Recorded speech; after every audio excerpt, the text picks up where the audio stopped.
Вълната иска да стане нещо малко по-различно от нея и аз обичам да се оставям понякога. Тя самата да ми каже и подскаже какво трябва да излезе. По професия Светлана е историк и икономист. По призвание – творец. Преди 7 години решава изцяло да преобрази живота си и се отдава на страстта си към вълната. Когато работи в ателието си, не брои нито часовете, нито дните, които прекарва тук. Килима с топчетата, само нанизването на топчетата в различни вериги, които след това съединявах помежду си, ми отне 5 дни. А едно такова топче за колко време правиш?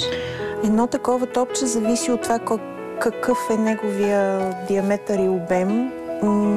Се прави понякога и по половин час.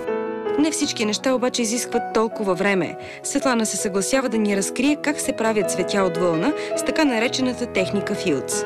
Държиме с едната ръка вълната и тук, хващайки така, с известно разстояние между ръцете, изтегляме едни нежни, финни кичури, които ще подредиме в кръгове, за да следваме това цвете, което има формата на цветето. За да е богато цветето, е нужно да се направят най-малко 2 кръга от вълна и няколко листа. Когато наредим всички нишки, идва ред на сапунения разтвор. Това, което трябва да направим, е така нежно да напръскаме нашата заготовка, нашата подредена вълна. А трябва ли да бъдат много да ги намокрим или само нежно? Не, много нежно ги намокреме, но върху цялата площ.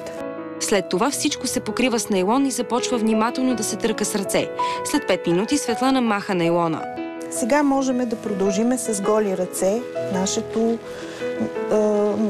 триене. Тя се размести леко, но сега ще видим. Ами, може, но много внимателно. Много внимателно. След 20 минути от нишките вълна се получава плат, а отделните части на цветето се свързват с специална филцова игла.